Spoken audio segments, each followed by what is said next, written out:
जो अंग्रेजों से माफी मांगने वाला, अंग्रेजों से पेंशन लेने वाला और अंग्रेजों के मकान में रहने वाला, उस सावरकर की तस्वीर लगाते हैं और नतमस्तक होते हैं प्रधानमंत्री जी।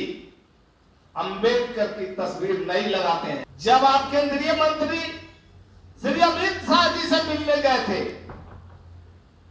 आज उनके गोद में खेल रहे हैं। आज जो भारतीय जनता पार्टी स्क्रिप्ट लिखती है, उस स्क्रिप्ट पर आपका बयान आता है।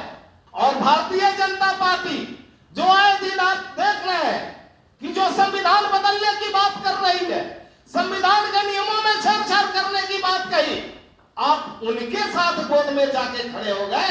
और जो इस संविधान को बदलने की बात करता है, वो मेरा सबसे बड़ा दुश्मन होगा। और वो जो राजनीतिक रूप से खड़ा होगा, वो अनुसूचित जातियों का, जनजातियों का घोर विरोधी होगा, ऐसा हमारा मानना है। नए संसद भवन में अंग्रेजों के दलाल, जो अंग्रेजों से माफी मांगने वाला, अंग्रेजों से पेंशन लेने वाला और अंग्रेजों के मकान में रहने वाला, उस सावरकर की तस्वीर लगाते हैं और नतमस्तक होते हैं प्रधानमंत्री जी। अंबेडकर की तस्वीर नहीं लगाते हैं। इससे बड़ा अंबेडकर का अपमान क्या होगा? क्या मांझी जी आपने इस पर कभी सोचा, कभी चिंतन किया, कभी इस पर आपने कुछ बोला? पर्वत पुरुष बाबा दशरथ मांझी जी को माननीय मुख्यमंत्री नीतीश कुमार जी ने तो अपनी कुर्सी पर बैठाया था। क्या आप उन्हें राष्ट्रीय स्तर पर सम्मान दिलाने का भी काम नहीं करेंगे? आप तो उन्हें भारत रत्न की उपाधि दिलाने के लिए गए थे। नए संसद भवन के शिलान्यास में महामहिम पूर्व राष्ट्रपति श्री रामनाथ कोविंद जी को नहीं बुलाया गया और उद्घाटन के क्रम में भी महामहिम राष्ट्रपति महोदया श्रीमती द्रौपदी मुर्मू जी को भी नहीं बुलाया गया। आपने कभी इस पर आवाज उठाई? क्या यह अनुसूचित जातियों और जनजातियों का अपमान नहीं हुआ?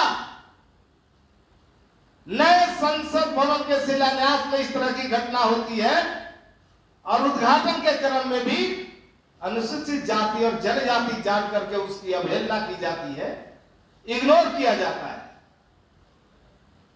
बाबा साहब डॉक्टर अंबेडकर, बाबू जगजीवन राम, श्री रामनाथ कोविंद जी, द्रौपदी मुर्मू जी और पर्वत पुरुष बाबा दशरथ मांझी जी के अपमान करने वालों के साथ जो राजनीतिक रूप से खड़ा होगा, वो अनुसूचित जातियों का, जनजातियों का घोर विरोधी होगा, ऐसा हमारा मानना है। और अनुसूचित जाति और जनजाति के लोग उसे कभी माफ नहीं करेंगे।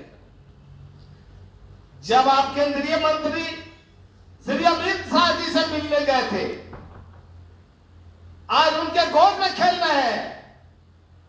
आज जो भारतीय जनता पार्टी स्क्रिप्ट लिखती है, उस स्क्रिप्ट पर आपका बयान आता है। लेकिन आपने कभी जिस समाज में पैदा हुए, जिस जाति में पैदा हुए, उन जातियों के दुख दर्द को कभी आपने सार्वजनिक करने का काम नहीं किया, उस पर कभी बोलने का काम नहीं किया। आपको सिर्फ और सिर्फ अपने और अपने परिवार के लोगों की सुरक्षा, उसको बड़े बड़े पद दिलाने की बात, इसके अलावा आपने कुछ सोचा ही नहीं। इसलिए माना जाएगा मांझी जी, आप राजनीति में लंबे समय रहकर सिर्फ अपना और अपने सगे संबंधियों का तरक्की और विकास किया, उस समाज के लोगों का कोई तरक्की और विकास की बात आपने नहीं सोची। इसलिए आज उस समाज के आप हितैषी नहीं, आप उस समाज के सबसे बड़े दुश्मन हैं। और भारतीय जनता पार्टी जो आए दिन आप देख रहे हैं कि जो संविधान बदलने की बात कर रही है, संविधान के नियमों में छेड़छाड़ करने की बात कही, आप उनके साथ गोद में जाके खड़े हो गए। तो हम में मानते हैं कि जो संविधान बचाने वाला, जो संविधान में प्रदत्त नियमों को